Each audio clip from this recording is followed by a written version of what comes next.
Құрметті оқырман, әңгімені соңына дейін тыңдап, қолдай отыруларыңызды сұранамын. Келін боп түскен алғашқы күннен бастап Бақыттың өмірі оңай болған жоқ.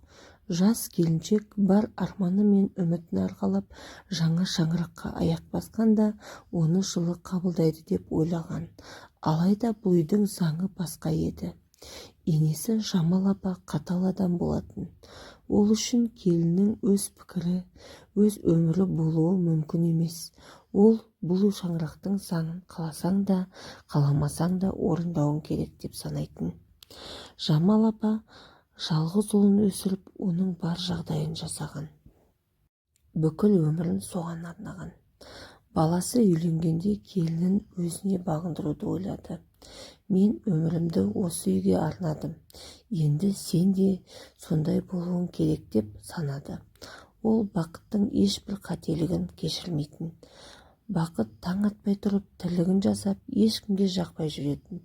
Күйеуі анасының сөзінен шықпайтын, ал енесі оны көзіне ілмейтін. Келіннің бар еңбегін елеусіз қалдырып, қайдағы жоқ кінәларды тағып, күнде жанжал шығаратын. Сен менің балама лайық емес едің. Сенің қолыңнан түк келмейді. Мен саған осындай өмір сыйлау үшін ұлымды өсірген жоқпын. Осы сөздер күн сайын айтылатын.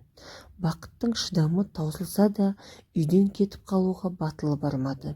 Себебі оның ата-анасы алыста, ауылда еді. Ол тұрмысқа шыққанда шаңырағың шайқалмасын, бізге жаманат келтірме деп тәрбиелеген. Сондықтан ішінен қанша ауырса да шыдай берді.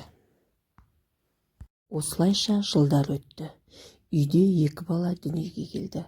Бірақ бұл да енесінің мінезін өзгертпеді. Балалары әкесіне жақын болып өсті. Себебі Бақыт оларға толық көңіл бөле алмайтын. Үйдің бітпейтін тірлігі, енесінің қыспағы оған бір мезетке де демалуға мүмкіндік бермейтін. Ал енесі қартайған сайын қаталдығы да артты. Бірақ уақыт өз дегенін жасайды. Бір күні Жамал апаның денсаулығы сыр бере бастады. Қатты ауырып, төсек тартып қалды.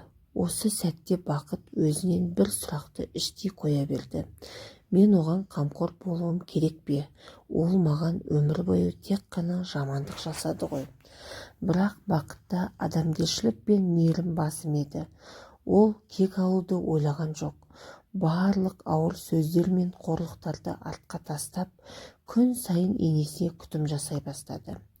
Бір күні түнде енесі әлсіз дауыспен оны шақырып, «Бақыт, мен қателестім, мен сені мойындамадым.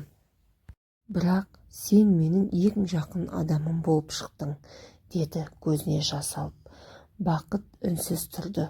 Ол көп нәрсені айтқысы келді, бірақ айта алмады. Өткен жылдардың ауыртпалығы жүрегінде қалғанымен, қазір ол туралы айту бос еді. Балаларым да, күйеуім де менің жанымда жоқ. Бірақ сен осындасың. Мен сенің шын жақсылығыңды енді ғана түсіндім. Кешірші мені. Бақыт үнсіз ғана басын изеді. Көп ұзамай енесі көз жұмды. Балалары да, туыстар да жанында болған жоқ.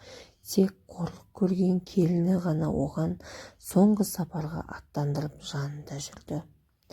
Бұл өмірдің әділдігі еді. Бақыт өз тағдырына разы болды. Ол өмірден өз сабағын алды. Өмірде әділдік бар екенін түсінді. Адам не ексе, соны орады. Құрметті оқырман, әңгімем ұнаса каналыма тіркелуді ұмытпаңыздар. Рахмет.